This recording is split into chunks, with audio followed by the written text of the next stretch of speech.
ಆಯಾಸ ಆಯಿತು, ಟಯರ್ಡ್ ಆಗಿದ್ದೀನಿ, ಇನ್ನಾದರೂ ನಾನು ರಿಟೈರ್ಡ್ ಆಗಬೇಕು ಅಂತ ಅನಿಸೋ ಒಂದು ವಯಸ್ಸು ಯಾವಾಗ?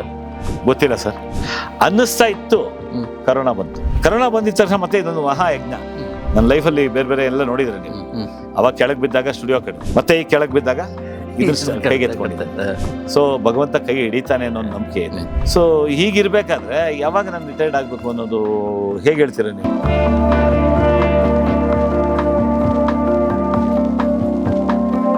ಬಟ್ ಇಷ್ಟು ವರ್ಷದ ನಂತರ ಅಂಥ ಒಂದು ಅವಕಾಶಗಳು ಬಂದು ದೊಡ್ಡ ಹೆಸರು ಬರ್ತಾ ಇರೋದಿದೆಯಲ್ಲ, ಅದೊಂದು ಅದೃಷ್ಟ ಅಲ್ವ? ಕುಲದಲ್ಲಿ ಕೀಳಾದ್ರು ಸಿನಿಮಾ ನೋಡಿದ್ರ ನೀವು? ಇಲ್ಲ. ನೀವು ದಯವಿಟ್ಟು ಇವತ್ತು ಹೋಗ್ಬಿಟ್ಟು ಮನೆಯಲ್ಲಿ ನನ್ನ ಸಲುವಾಗಿ ಸಿನಿಮಾ ನೋಡಿ ನೋಡ್ಬಿಟ್ಟು ನನ್ಗೆ ನೈಟ್ ಫೋನ್ ಮಾಡಿ. ಆಯ್ತು.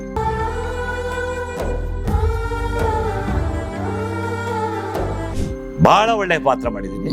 ಥಿಯೇಟರ್ ಹತ್ತು ಬಿಡ್ತಾರೆ ಜನ. ಸಿನಿಮಾಗೆ ಮಡೆನೂರು ಮನುವಲ್ಲ ಹೀರೋ, ನಾನೇ ಅಂತ ಎಲ್ಲರೂ ಹೇಳಿದ್ದಾರೆ.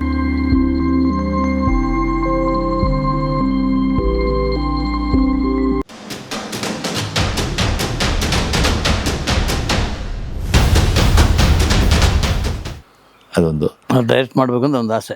ಅದೇ ಅವಾಗ ಹೇಳಿದ್ನಲ್ಲ, ಇದಕ್ಕೆ 50 ಲಕ್ಷ ಕೊಡ್ತೀನಿ ಅಂತ ಹೇಳಿ. ಆ ಮನುಷ್ಯ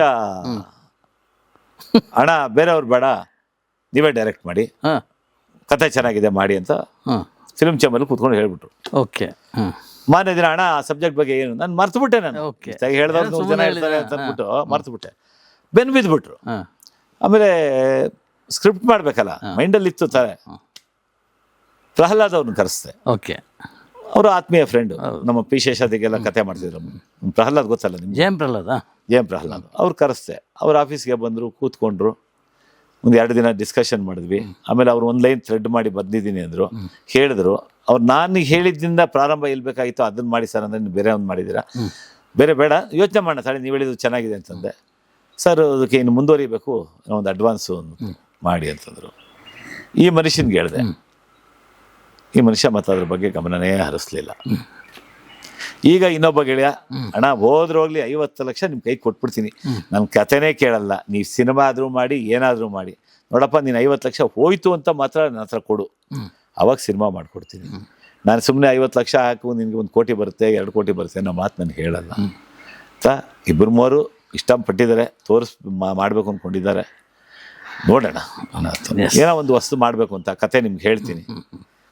ಹೇಳದೇ ಇರಲ್ಲ, ಯಾಕೆ ಮಣಿ ಸಿನಿಮಾ ಕತೆನೂ ನಿಮ್ಗೆ, ಕತೆ ನಿಮ್ಗೆ ಹೇಳ್ತೀನಿ. ಖಂಡಿತ ಮಾಡೋಣ. ನೀವು ಎಸ್ ಅಂತಂದರೆ ಮಾಡೋಣ. ಖಂಡಿತ. ಹೊಸ ವರ್ಷ ನಾಳೆ. ನಾಳೆ ಹೊಸ ವರ್ಷ. Advance happy new year.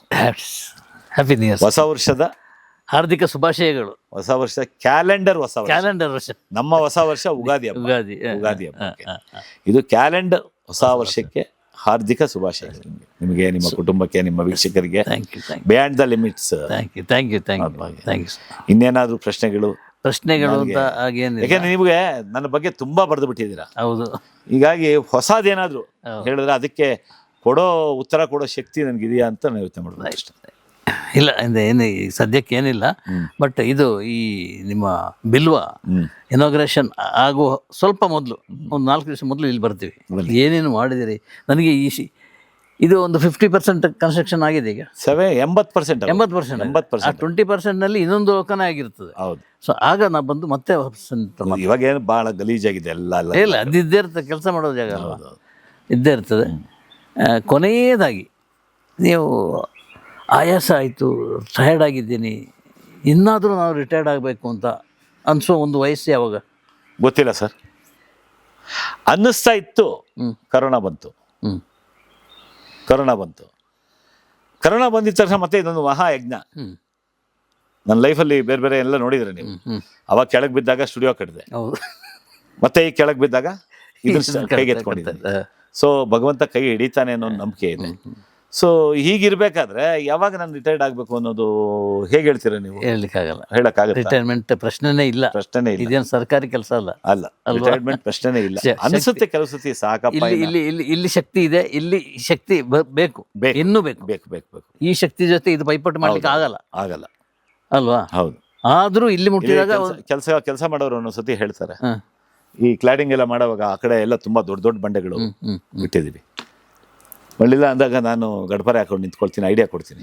ನಾನು ಹಿಂಗೆ ತಳ್ತೀನಿ, ಕೆಲವೊಂದು ಕಲ್ಕೊಡು, ಹಿಂಗೆ ತಳ್ತೀನಿ, ತಳಿಸ್ತೀನಿ, ಅಷ್ಟು ದೊಡ್ಡ ಬಂಡೆನ ತಳ್ತೀನಿ. ಮಾತಾಡ್ಕೊಳ್ತಾರೆ ಅವರು. ನಾವು ಇಷ್ಟೊತ್ತು ಮಾಡಿದ್ವಲ್ಲ ಅದು ಸರಿಲಿಲ್ಲ, ನಮ್ಮ ಸಾರ್ ಬಂದ ತಕ್ಷಣ ಬಂಡೆಗಳು ಅವ್ರ ಮಾತು ಕೇಳ್ತಾವಲ್ಲ ಅಂತ. ನಾನು ಹೇಳಿದೆಪ್ಪ, ನನಗೆ ನಿಮ್ಗಿರೋ ಶಕ್ತಿ ನನಗಿಲ್ಲ ಕಣಯ್ಯ, ಇಲ್ಲ ಕಣಯ್ಯ. ಯುಕ್ತಿ ಇದೆ, ಅದೇ ಯುಕ್ತಿ ಇದೆ, ಆ ಯುಕ್ತಿನಲ್ಲಿ ಮಾಡ್ತೀನಿ, ಅದ್ರ ಜೊತೆಗೆ ನೀವು ಸಹಕಾರ ಕೊಡ್ತೀರ, ಕೆಲಸ ಆಗುತ್ತೆ. ಅಥವಾ ಅಲ್ಲಿದೆ ನಿಮ್ಗೆ ತೋರಿಸ್ತೀನಿ, ಇಷ್ಟಪ್ಪ ಇದೆ ಬಂಡೆ ಒಂದೊಂದು. ಓಕೆ ಒಂದು ಟ್ರ್ಯಾಕ್ಟರ್ಗೆ 8 ಕಲ್ಲು 10 ಕಲ್ಲು ಹಾಕೊಂಡ್ಬಂದಿದ್ದಾನೆ JCB ನಲ್ಲಿ. ಅದನ್ನ ಹೆಂಗ್ ಜರುಗಿಸ್ಬೇಕು ನಾವು? ಸ್ಟೋನ್ ಕ್ಲಾಡಿಂಗ್ ಇಲ್ಲೆಲ್ಲ ಮಾಡಿದೀವಲ್ಲ, ಹೌದು. ಇಡೀ ಬಂಡೆನೆ ನಾನು ಆ ಬಂಡೆಗಳ ಕೆಳಗಡೆ ಸಿಮೆಂಟ್ ಅಲ್ಲಿ ಕಟ್ಬೋದಾಗಿತ್ತು. ಆ ಸಿಮೆಂಟ್ ಬೇಡ ಅಂತ ನನಗೆ. ಓಕೆ, ಅಂದ್ರೆ ಆ ಕಾಡ್ಗಲ್ಲೇ ಕಾಣಿಸ್ಬೇಕು ಬಂಡೆಗಳು, ಎಲ್ಲೋದ್ರೂ ಬಂಡೆಗಳು ಕಾಣಿಸ್ಬೇಕು. ಈ ಬಂಡೆಗಳು ಬುಡಕ್ಕೂ ನೋಡಿ, ಇಲ್ಲಿ ನೋಡಿ, ಹೌದು, ಇವೆಲ್ಲ ಬರೀ ಕಾಡ್ಗಲ್ಲೇ ಮಾಡಿದ್ದೀನಿ. ಆ ಕಾಡ್ಗಲ್ಲಿ ಇನ್ನೊಂದು ಬೇಕು, ಹೆಚ್ಚು ಕಮ್ಮಿ 100 ಲೋಡ್ ಆಗಿದೆ, ಇನ್ನೊಂದು 50 ಲೋಡ್ ಬೇಕು. ಆ ಕಡೆ ಎಲ್ಲ ಕೆಲಸ ಇದೆ. ಈಗ ಈ ತಿಂಗಳಲ್ಲಿ ಇನ್ನು 15 ದಿನ ಹೊರಟೋಗುತ್ತೆ ನನಗೆ ಕೆಲಸಗಾರ ಕರೆಕ್ಟಾಗಿ ಸಿಕ್ಕಿದ್ರೆ 2 ತಿಂಗಳಲ್ಲಿ ಇನಾಗ್ರೇಷನ್ ಮಾಡ್ತೀನಿ. ಕೆಲಸಗಾರರು ಬರ್ತಾ ಇಲ್ಲ ನೋಡಿ. ಈಗ ಶನಿವಾರ ಹೋದ್ರು, ಭಾನುವಾರ, ಸೋಮವಾರ, ಮಂಗಳವಾರ, ಬುಧವಾರ 4 ದಿನ ಆಯಿತು, ಬಂದಿಲ್ಲ. ಕಟ್ ಮಾಡಿದ ಕಬ್ಬಣ ಎಲ್ಲ ಅಲ್ಲಲ್ಲೇ ಬಿದ್ದಿದೆ. ತುಂಬ ನಾನು ಇರೋವಾಗ ನಾನು ಇದ್ದು ಮಾಡಿಸ್ಬೇಕಾಗಿದ್ದಂಥ ಕೆಲಸಗಳದು, ಏನು ಮಾಡೋಕ್ಕಲ್ಲ. ಆಮೇಲೆ ಮುಖ್ಯವಾಗಿ ಹೇಳಬೇಕು ಅಂತಂದರೆ, ಇದನ್ನು ಸಪ್ರೇಟೇ ಮಾಡ್ಬೋದು ನೀವು ಎಲ್ಲರೂ, ಅದನ್ಗೆ ಕ್ಲಿಪ್ಪಿಂಗು ಈ ಇದರಲ್ಲಿ ಈ ಕೆಲಸ ಮಾಡಿದ್ದೆಲ್ಲ ಬಕ್ಷು ಅಂತ ಒಬ್ಬ ವ್ಯಕ್ತಿ, ಫ್ಯಾಬ್ರಿಕೇಶನ್ ವರ್ಕು. ಅವನನ್ನು ಎಷ್ಟು ನಂಬುದೆ ಅಂದರೆ, ಆ ಮನೆ ಕಟ್ಟಿದಾಗ ಕೆಳಗಡೆ ನೀವು ಕೂತಿದ್ರಲ್ಲ, ಆ ಮನೆ ಕಟ್ಟಿದಾಗ ಅವನೇ ಕೆಲಸ ಮಾಡಿ.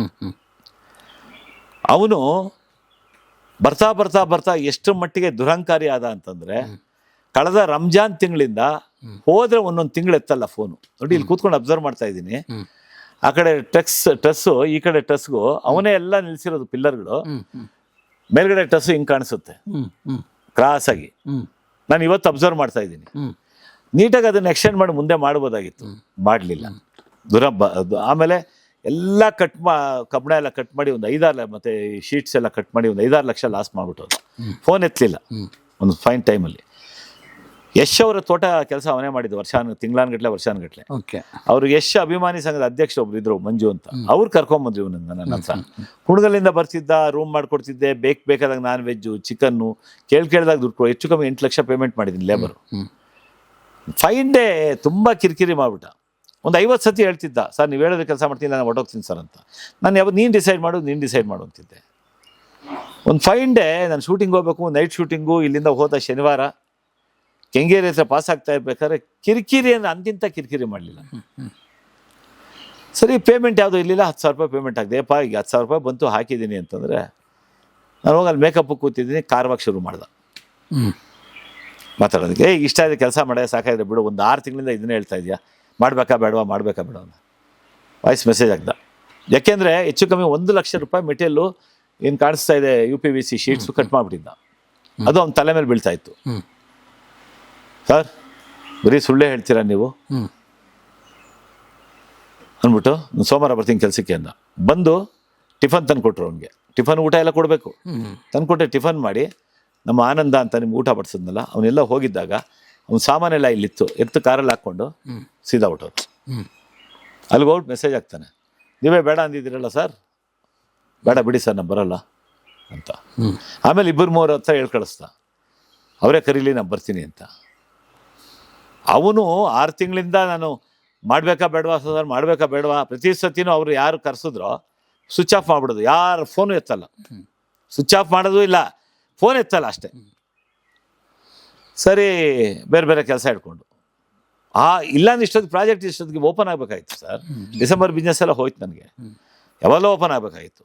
ಹೋದ ವರ್ಷ ಉಗಾದಿ ಹಬ್ಬಕ್ಕೆ ಓಪನ್ ಮಾಡಬೇಕು ಅಂದ್ಕೊಂಡಿದ್ದೆ ನಾನು. ಎಳೆದು ಬಿಡ್ತು, ಅವನಿಂದ 6 ತಿಂಗಳು ಲೇಟ್ ಆಯಿತು. ಈಗ ಮಲ್ಲೇಶ್ ಅಂತ ಒಬ್ರು ಬಂದರು ನಾಗಮಂಗಲದಿಂದ. ಅವ್ರು ನಮ್ಮನೆ ಪಕ್ಕದಲ್ಲಿ ಒಂದು ಕೆಲಸ ಮಾಡಿದ್ರು.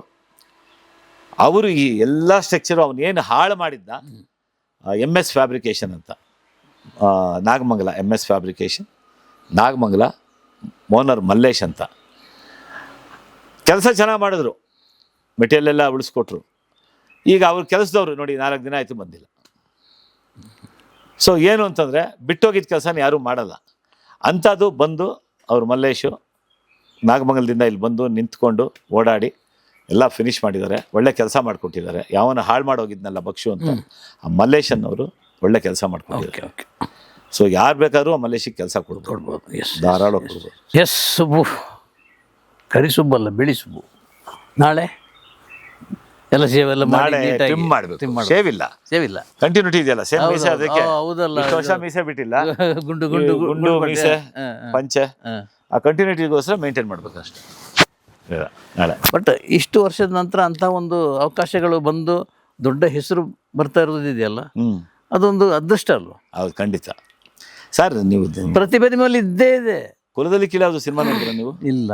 ನೀವು ದಯವಿಟ್ಟು ಇವತ್ತು ಹೋಗ್ಬಿಟ್ಟು ಮನೆಯಲ್ಲಿ ನನ್ನ ಸಲುವಾಗಿ ಸಿನಿಮಾ ನೋಡಿ, ನೋಡ್ಬಿಟ್ಟು ನನಗೆ ನೈಟ್ ಫೋನ್ ಮಾಡಿ. ಆಯ್ತು. ಎಸ್, ಬಹಳ ಒಳ್ಳೆ ಪಾತ್ರ ಮಾಡಿದ್ದೀನಿ. ಥಿಯೇಟರ್ ಹತ್ತು ಬಿಡ್ತಾರೆ ಜನ. ಸಿನಿಮಾಗೆ ಮಡೆನೂರು ಮನು ಅಲ್ಲ ಹೀರೋ, ನಾನೇ ಅಂತ ಎಲ್ಲರೂ ಹೇಳಿದ್ದಾರೆ. ಓಕೆ.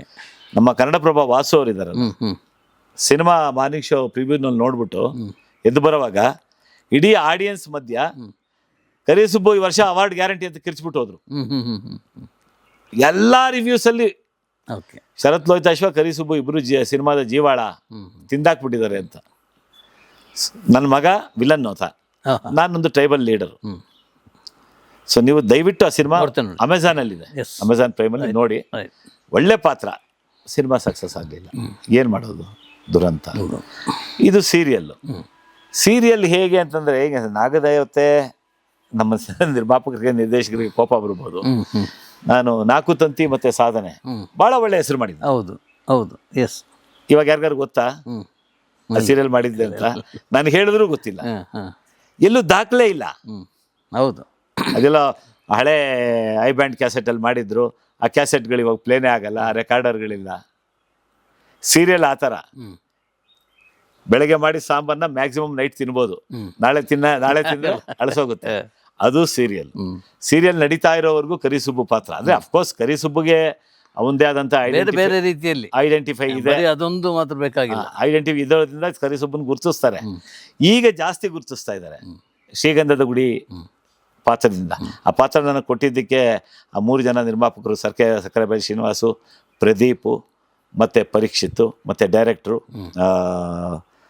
ಪ್ರಕಾಶು, ಮತ್ತು ಕಲರ್ಸ್ ಚಾನಲ್ನ ಗೌತಮ್, ಮತ್ತು ತಮಿಳ್ದಾಸನ್, ಸ್ಕ್ರೀನ್ ಪ್ಲೇ ಬರೀತಾ ಇರೋದು ತಮಿಳ್ದಾಸನ್, ಎಲ್ಲರಿಗೂ ನಾನು ಬಹಳ ಆಭಾರಿಯಾಗಿದ್ದೀನಿ.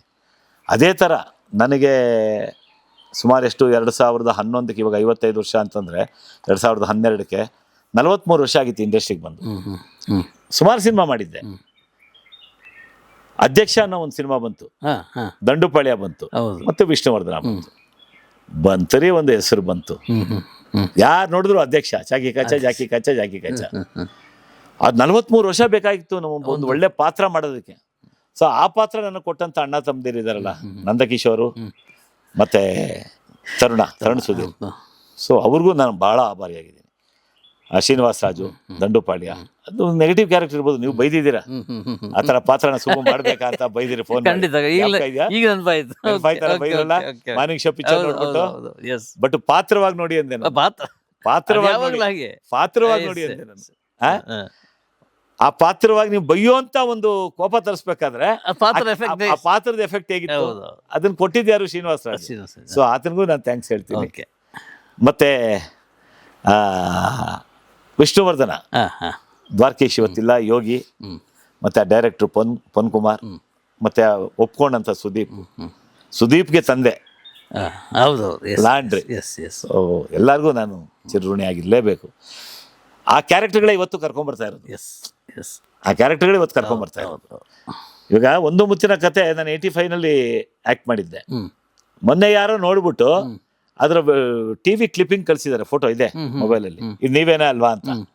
ಸೊ 85 ಅಂತಂದ್ರೆ 40 ವರ್ಷದ ಹಿಂದೆ ಮಾಡಿದಂಥ ಸಿನಿಮಾನ ಗುರ್ತಿಡಿದು ಕರೀತಾರೆ. ಆದ್ರೆ 2000 ಮಾಡಿದಂಥ ನಾಗುತಂತಿನ ಯಾರು ನೆನ್ಪಿಡಲ್ಲ. ಇದು ಅಷ್ಟೇ. ಶ್ರೀಗಂಧದ ಗುಡಿ ಮುಗಿದು ಒಂದು 6 ತಿಂಗಳು ನಾನು ನೆನಪಿರ್ತೀನಿ ಅಷ್ಟೇ. ನಾನು ಹೇಳ್ತಾ ಇರೋ ಪಾಯಿಂಟ್ ಕರೆಕ್ಟೇ ಇಲ್ವಾ? ಹೌದು, ಸೀರಿಯಲ್ ಅಷ್ಟೇ. ಯಾಕೆ ಬಿಗ್ ಬಾಸ್ ನಲ್ಲಿ ಮಾಡಿದವರು 2 ತಿಂಗಳಲ್ಲಿ ಮರ್ತು ಬಿಡ್ತೀರಿ? ಆಯ್ತಾ, ನನಗೆ ಗೊತ್ತಿರಲ್ಲ. ನಮ್ ಶಿಷ್ಯರು ಬಿಗ್ ಬಾಸ್ ನಲ್ಲಿ ಇದ್ರು ಅಂತ ನನಗೆ ಗೊತ್ತಿಲ್ಲ, ನಿಜವಾಗ್ಲೂ ಗೊತ್ತಿಲ್ಲ, ನನಗೆ ಗೊತ್ತಿಲ್ಲ. ಆಗಿದೆ ಪರಿಸ್ಥಿತಿ. ಬಹುಶಃ ಸಿನಿಮಾ ಹಾಗೆ ಅಲ್ಲ. ಇದು ಅಡಿಗೆ ಮನೆ ವ್ಯೂವರ್ಸ್, ಸೀರಿಯಲ್ ಅಡಿಗೆ ಮನೆ ವ್ಯೂವರ್ಸ್, ಸಿನಿಮಾ ಹಾಗೆ ಅಲ್ಲ. ಅದ್ರ ಮಜಾನೇ ಬೇರೆ. ಏನೋ ಡಾರ್ಕ್ ರೂಮಲ್ಲಿ ಕೂತ್ಕೊಂಡು ಬಿಗ್ ಸ್ಕ್ರೀನಲ್ಲಿ ಸಿನಿಮಾ ನೋಡ್ತಾ ಇದ್ರೆ ಆ ಡಿಸ್ಟರ್ಬೆನ್ಸ್ ಇರಲ್ಲ. ಯಾವುದೇ ಫೋನ್ ಮಾಡಿದ್ರು ಸೈಲೆಂಟ್ಗೆ ಹಾಕ್ತೀವಿ. ಸೊ ಅದಿದೆಯಲ್ಲ, ಆ ಮಜಾನೇ ಬೇರೆ, ಅದ್ರ ಲೈಫೇ ಬೇರೆ, ಆ ಮೈಲೇಜೇ ಬೇರೆ. ಎಸ್, ಇಲ್ಲಿಂದ ಕಾಶ್ಮೀರ್ಗೆ ಹೋದಷ್ಟು ಇನ್ನು ಬಿಹ್ಯಾಂಡ್ ದ ಲಿಮಿಟ್ಸ್.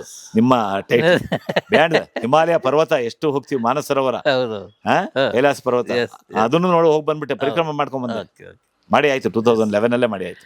ಸೊ ಈಗ ಒಂದು ಹೊಸ ಪ್ರಾಜೆಕ್ಟನ್ನು ಇದು ಬಿಡಿ, ಇದು ಆಯಿತು, ಇದಾಗೋಯ್ತು. ಇದು ಅದ್ಭುತವಾಗಿ ಇನಾಗ್ರೇಷನ್ ಆಗ್ತದೆ, ಜನ ಬರ್ತಾರೆ, ಮುಗಿ ಬೀಳ್ತಾರೆ, ಖಂಡಿತ ಏನು ಅನುಮಾನನೇ ಬೇಡ ಅದಕ್ಕಾಗಿ. ಅಂಥ ಜಾಗದಲ್ಲಿ ಅಂಥ ಒಂದು ಪ್ರಾಜೆಕ್ಟ್ ರೆಡಿ ಮಾಡಿದ್ದಾರೆ. ಸಿನಿಮಾದ ಒಂದು ಕಾನ್ಸೆಪ್ಟ್ ಇದೆಯಲ್ಲ, ಆ ಸಬ್ಜೆಕ್ಟ್ ಹೇಳಿದಲ್ಲ, ಜಸ್ಟ್ ಅದು ಒಂದು ಥ್ರೆಡ್ ಹೇಳಿದಾನೆ, ಅದ್ಭುತ. ಅದಕ್ಕೆ ಅವಾರ್ಡ್ ಅಂತೂ 100% ಪಕ್ಕ. ಶುರು ಮಾಡಿ. ಸ್ಥಾವರ ಆಗಿರಬಾರ್ದು, ಯಾರು ಜಂಗಮ ಆಗಿರ್. ಹೌದು, ನನ್ನ ಲೈಫ್ ಹಾಗೆ. ಈಗ ನಂಗೆ ಅನ್ಸುತ್ತೆ, ಯಾವಾಗ ರಿಟೈರ್ಡ್ ಆಗಬೇಕು ಅಂತ ಅನ್ಸುತ್ತಾ ಅಂತ ಕೇಳಿದ್ದೆ ತಪ್ಪಾಯ್ತು ಅಂತ. ಅದು ಸ್ಥಾವರ ಆಗೋಗ್ಬಿಡ್ತು ಅಲ್ವಾ? ಹೌದು, ಸ್ಥಾವರ ಆಗಬಾರ್ದು, ಜಂಗಮ ಮೊಬೈಲ್. ಸೊ ನನ್ನ ಸಿನಿಮಾ ಕಾನ್ಸೆಪ್ಟು ಅದನ್ನೇ. ಎಸ್, ನನ್ನ ಪಾತ್ರ, ನಾನು ಅನ್ಕೊಂಡಿರೋ ಪಾತ್ರನೂ ಅದೇನೆ. ಆಗಲಿ, ಮಾಡ್ತೀರಿ. ಮತ್ತು ಹೊಸ ಉತ್ಸಾಹದಿಂದ ಹೊಸ ವರ್ಷದಲ್ಲಿ ಬೇರೆ ಬೇರೆ ಪ್ರಾಜೆಕ್ಟಿಗೆ ಕೈ ಹಾಕ್ತೀರಿ. ನಿಮ್ಮ ಆಶೀರ್ವಾದ ಇರಲಿ. ನಿಮಗೆ ಆ ಶಕ್ತಿ ಇದೆ, ಮಾಡಿ. ಥ್ಯಾಂಕ್ ಯು ಕರಿ ಸುಬ್ಬು, ಅಲ್ಲ ಬಿಳಿ ಸುಬ್ಬು. ಯಾಕಂದರೆ ಆ ಬಿಳಿ ಆಗಿ ಪರಿವರ್ತನೆ ಆಗ್ತದೆ ಬದುಕು. ಆಗಲಿ. Thank you.